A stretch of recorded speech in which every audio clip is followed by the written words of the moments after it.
Please give an energetic and warm welcome to the one and only Richa Anirudh.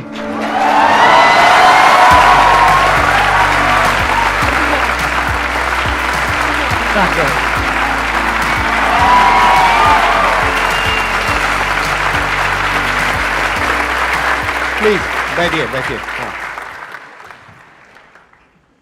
इनका YouTube के ऊपर एक बहुत ही पॉपुलर शो है जिंदगी विद रिचा के नाम से।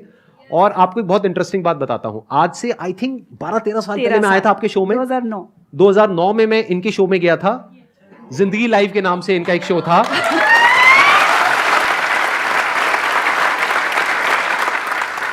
इससे पहले कि ऑडियंस आपसे कुछ क्वेश्चंस पूछे, मैं आपसे जानना चाहूंगा कि ये जो पूरी आपकी जर्नी है, अगर उसके बारे में आप थोड़ा सा बताएं मेरे को कि शुरुआत कहां से हुई और कहां से आपके अंदर ये इंस्पिरेशन आई कि जर्नलिज्म में रहने के बावजूद भी मुझे कुछ पॉजिटिव करना है।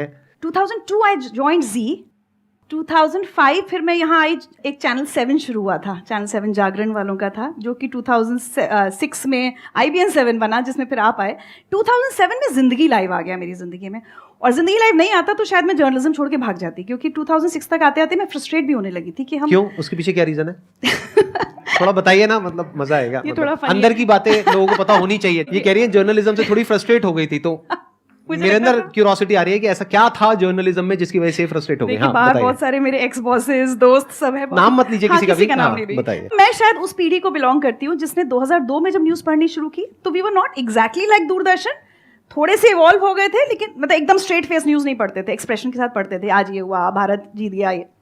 लेकिन जितना आजकल चिल्ला रहे हैं वो पिच हमारी कभी नहीं थी। अब तो ऐसा लगता है जैसे मोन्टाज खत्म होता है, एज आई सेड सब मेरे दोस्त हैं, बट ऐसा लगता है वो कह रहे हैं नमस्कार मैं हूं ये, और अब मैं आपको गोली मार दूंगा।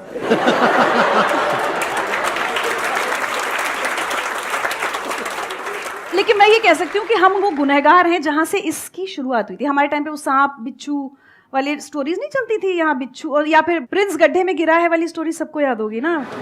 वो शुरुआत थी ये इस तरह से कि एक खबर पे 24 घंटे लाइव चल रहा है, एंकर भी स्टूडियो में लाइव है, मतलब तब तक नहीं चला सकती। आस्क मी, मैं एंकर थी।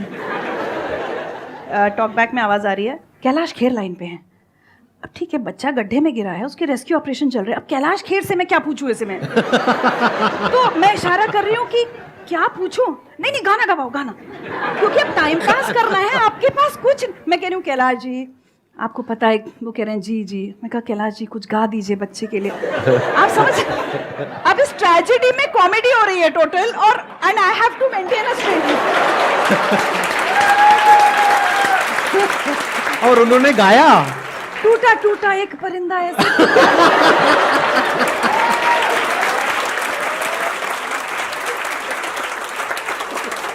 ये वो फेज था जब ये, ठीक है, आज जो गिरे हैं इसकी शुरुआत हमारे टाइम हो गई थी। आज गिरे हैं मतलब थोड़ा एक्सप्लेन करना चाहेंगे? Can you please elaborate? आप तो कितना चिल्ला रहे हैं। सो 2014 मुझे एक चैनल ने वापस बुलाया न्यूज पढ़ने, तो मुझे लगा भी कि क्या मैं अभी रेलेवेंट हूँ न्यूज की इंडस्ट्री में। तो उन्होंने कहा नहीं आप न्यूज पढ़िए, आपने इतने साल पढ़ी है। तो हम गए वापस। 1 साल बाद जब वो कॉन्ट्रैक्ट रिन्यू होने का टाइम आया ना, मैंने कहा मुझे नहीं करना रिन्यू, क्योंकि मुझे समझ में आ गया कि मैं नहीं कर सकती अब ये। जहां आपकी ब्रीफिंग ही सिर्फ ये है कि आपको 2 गेस्ट को लड़वाना है, 2 को या 4 को, सोल्यूशन नहीं निकालना है, उन गेस्ट को आपस में लड़ना चाहिए और किसी तरह से भड़काना है। हाँ। एक बार तो कुछ हुआ, मैंने कहा मैम ये क्या कर दिया आपने? मैंने कहा क्या कर दिया, कितना अच्छा सा बात हो गई, सुलह थोड़ी करानी थी ना।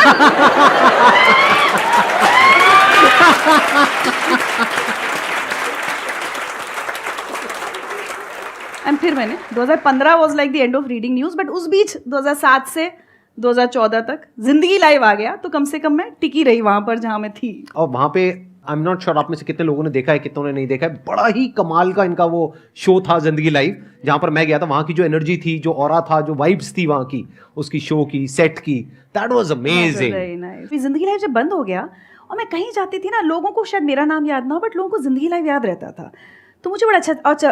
और एक और फनी चीज़ बताऊँ, कहीं जाऊँ, एक बार एयरपोर्ट पे हुआ कुछ, मेरे सामान का कुछ हुआ, तो वो CISF वाले का है, मेरी तरफ देख के कहते हैं मैडम आप तो वही हो ना जो बहुत रुलाती है टीवी पे। अब ना ये मुझे बहुत फ्रीक्वेंटली सुनने को मिलता है। अब आप मुझे बताइए, इसमें मैं इसको एज कॉम्प्लीमेंट लूँ कि जी सर थैंक यू? नहीं, तो मैं कई बार लोगों को सॉरी बोल देती हूँ कि जी मैं वही हूँ, आई एम सॉरी, क्योंकि आप मतलब पीपल थिंक वो मुझे कॉम्प्लीमेंट करके मैम आपने बहुत रुलाया है।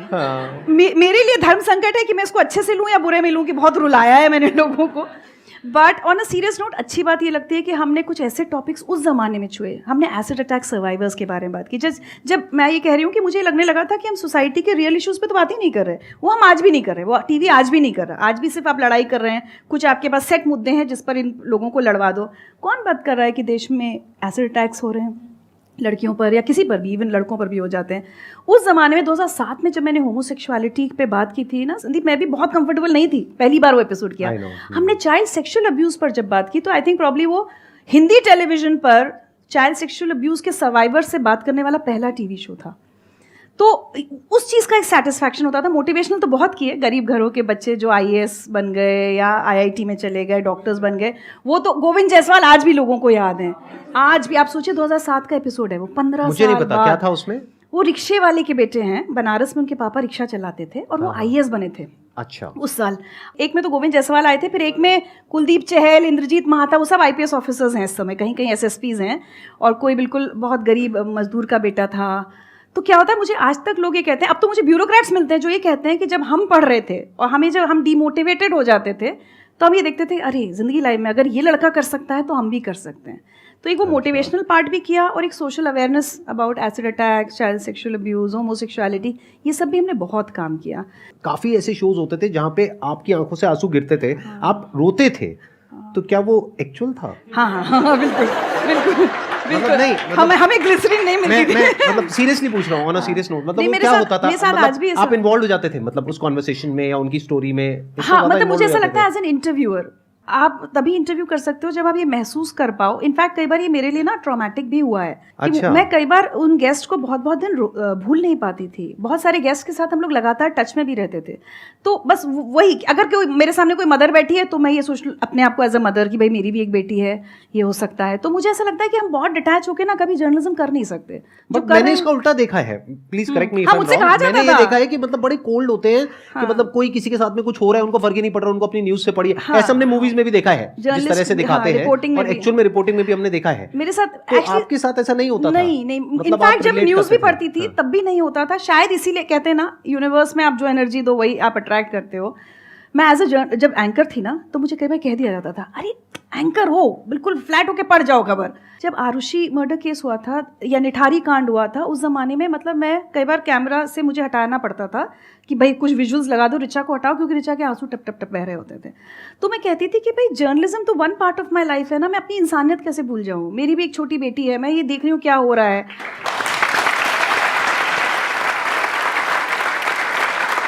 मैं आपको बताऊँ, लेकिन जो अपन जिंदगी लाइफ की बात कर रहे थे ना, हाँ। तो वो छोटी सी एक बात ही छूट गई। मैं कहीं घूम रही थी तो एक ऐसे यंग लड़के आए मेरे पास, मुझसे बोलते हैं आपने जिंदगी लाइफ क्यों बंद कर दिया? तो मैंने कहा वो तो बंद हो गया। फिर मैंने ऐसे पूछा, अच्छा बताओ मैं यूट्यूब पे शो लाऊंगी तो देखोगे? तो बोलते हैं अभी भी मैम क्लिप्स जो यूट्यूब पे डली हैं, हमने कभी डाली नहीं, ऑफिशियली न्यूज़ चैनल्स तो डालते नहीं थे उस जमाने। बोले अभी भी वहीं देखते हैं, तो आप शो बनाओ। So some random strangers on the road actually motivated me to start जिंदगी with This was in which year? हमने 2018 में शुरू किया ना, तो 17 अच्छा। के एंड तक आके मुझे वो वाइब्स मिलने लगी थी कि आप शो वापस लाइए। तो हमने जिंदगी लाइव नहीं लाए क्योंकि मुझे लगा कल को नाम का कॉपीराइट का इशू ना हो जाए। और आप बिलीव करेंगे, जो टीम IBN 7 में मेरे साथ काम करती थी, मैंने सबसे कहा भाई अब लोग कह रहे हैं ला सकते हैं कि रिस्क ली जाए, पैसे वैसे नहीं है। मेरे सब कॉलीग्स ने कहा पैसों की चिंता नहीं करो, हम सब कहीं कहीं नौकरियां कर रहे हैं, ठीक है, लेकिन उससे वो सेटिस्फैक्शन नहीं मिल रहा।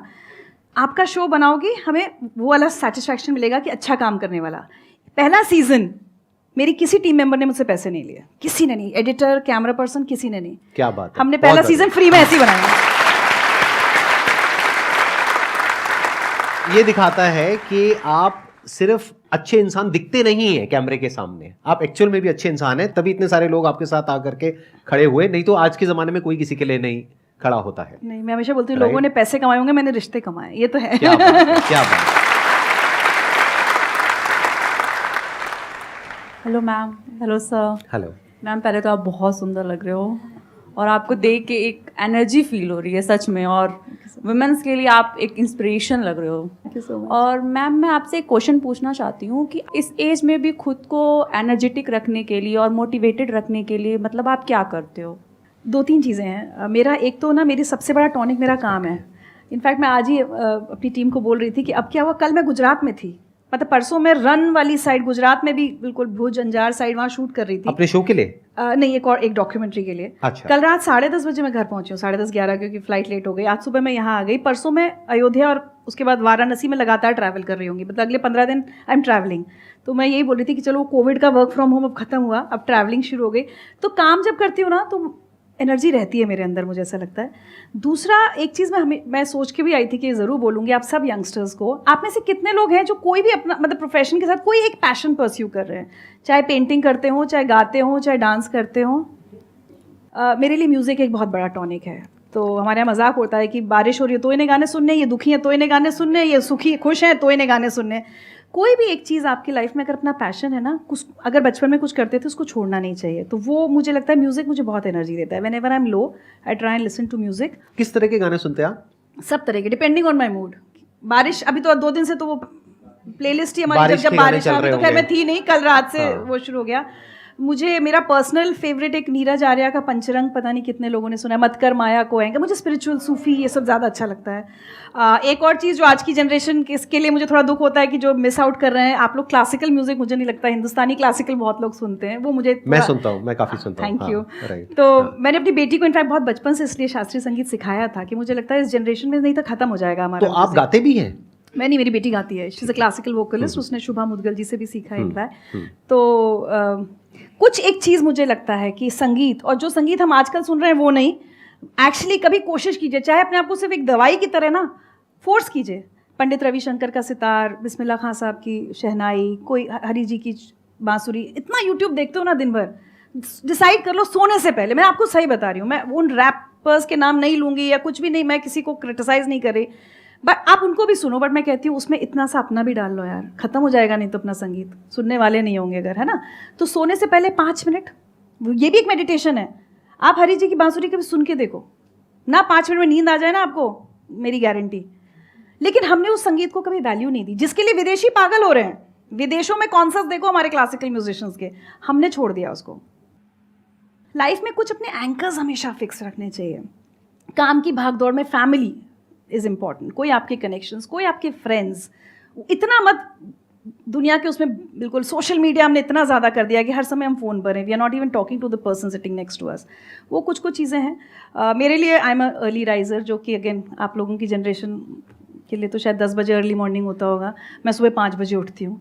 मैम आपने अनु कुमारी मैम का इंटरव्यू लिया है, तो मैम मेरा भी सपना है, मैं भी प्रिपरेशन कर रही हूँ IAS की, कि आप मेरा इंटरव्यू लो। क्या बात है, सिलेक्ट हो जाओ फिर करेंगे। तो मैम मैं ये पूछना चाह रही हूँ, जैसे मैम लड़कियों के लिए होता है ज़्यादा बोलती हैं, तो कितना बोलती है, तो आप तो जर्नलिस्ट हो तो मैम ऐसा होता है कि अगर ऐसी फील्ड है, बोलना पड़ता है, जाना पड़ता है, तो आपके भी ऑब्स्टेकल्स आए होंगे बहुत, आपको भी लोग ऐसे बोला करते थे? देखो फैमिली में ना मैंने एक बार एक मेडिटेशन कैंप में बड़ी अच्छी चीज़ सीखी थी कि ये करना घर जाके सब लोग, एक्सरसाइज हो सकता है आपने कहीं सिखाई भी हो। एक डॉट बनाइए जो आप हैं, उसके बाद सर्कल्स बनाते जाइए बाहर, तो इमीडिएट आपके बाद वाले सर्कल में फैमिली कौन, ठीक है, तो वो अगर मेरी मदर या मेरी नियर एंड डियर वंस हैं, उन सबको तो पता है, बहुत बोलती है, कोई बात नहीं, they all fine with it. उसके बाद रिश्तेदार क्या बोलते हैं, उनकी ना एक लेवल के बाद चिंता करनी बंद करनी पड़ेगी। मैं बहुत छोटी थी तब से थोड़ी क्रांतिकारी रही हूँ, तो हम तो बहुत करते थे सब, मतलब हमारी बुआ लोग कहती थी दादा की नाक कटा देगी लड़की क्योंकि मैं ना किसी बात पे भी कहती थी लड़का ऐसे करेगा तो मैं ऐसे कर दूंगी। जब बच्चे थे, मतलब 9-10th में रहे होंगे, एक बार मैंने अपने पापा से कहा कि अगर आपने ऐसे किया ना कि लड़के वाले आ रहे हैं, जाओ बेटा चाय लेके आओ, तो मैं उनके ऊपर चाय गिरा दूंगी फिर मैंने एक बार अपने फादर से कहा अगर आपने दहेज दिया मेरी शादी में तो मैं शादी नहीं करूंगी। तो I was considered a rebel since childhood. तो सबसे ज़्यादा टेंशन मेरी बुआओं को रहता था कि ये हमारे भाई की नाक कटाएगी एक दिन सोसाइटी में बड़े होके। थैंकफुली वो नहीं हुआ।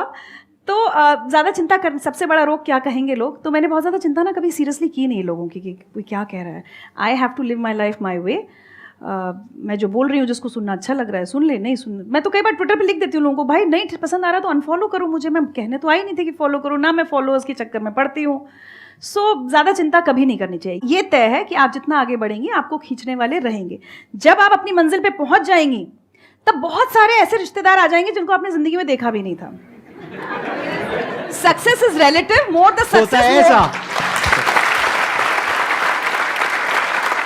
ये कोट ना मुझे बहुत पसंद है, success is relative, more the success more the relatives. और जब तक आप अपनी मंजिल पे पहुंच नहीं जाएंगे, वही रिश्तेदार आपकी टांग खींचने भी आएंगे। तो आपको डिसाइड करना है। मैंने तो क्या क्या नहीं सुना, मतलब मैं तो अब यहाँ कहना भी नहीं चाहती, मेरे बारे में कितना बुरा बुरा नहीं बोला है, बट वही, आप किसको फैमिली मानते हो? So if your nearest and dearest family and your closest friends are convinced with what you are doing in life, उसके बियॉन्ड आपको चिंता करने की जरूरत नहीं है। आपकी लाइफ की क्या मिस्टेक है, एज ए मतलब कुछ रिकमेंड करें कि मतलब हम ना करें वो मिस्टेक? शादी। नहीं मैम, कुछ मिस्टेक होती है ना, मतलब कॉमन मिस्टेक जो लगता है हम कर सकते हैं, वो मैम बता दीजिए कि क्या। बट मैं सही बताऊं, मिस्टेक्स करनी चाहिए। मुझे लगता है हम अपनी शादी गलतियों- करनी चाहिए। कोई मिस्टेक ऐसी होती है जिसके करने के बाद कुछ खत्म ही हो जाता है, कुछ बचता तो ही फिर नहीं। तो शादी ही मत करना। मैं ना घर में जब झगड़ा हो जाता है ना, अपने पूरा स्टाफ जो जिन लड़कियों की शादी नहीं हुई, मेरा गुस्सा खान, शादी मत करना तुम लोग, कोई किसी को सबको समझ में आ जाता है कि आज मूड खराब है। हाँ वैसे नहीं जरूरत है तो नहीं कर, वो तो भी चलेगा। थैंक यू सो मच जी, थैंक यू,